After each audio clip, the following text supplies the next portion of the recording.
Mawukhangele kahle ukuthi labeMelika ngibona ngathi legama abelithi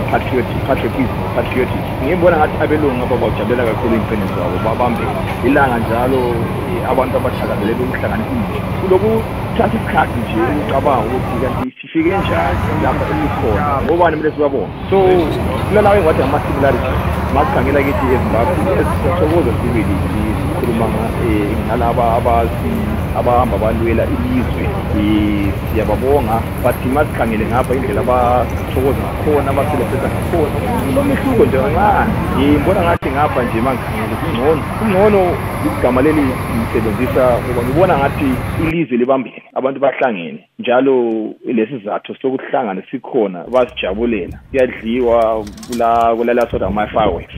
wonke umuntu imuli zonke abantu bahlangana baphuma ngaphandle bejabule ngasukangeleke eZimbabwe kume njani masikhangele eZimbabwe ngibona ngathi abantu abasabambananga abantu abasabone ukuthi kanti ilizwe salilwelani abantu abahleli kabuhlungu abantu abathokozanga abantu sebefisa lokuphume elizweni so konke lokhu sokuhlangene kwenza ukuthi abantu bengathi nje badatshukele ngoba uthokoza kusabonakala njalo ke kuwe nje umehluko ngibona but I guess from a standpoint yalabo ababusayo yibo kuyabe ku-right konke okuhlangene but abantu emphakathini hayi abathokozanga babadu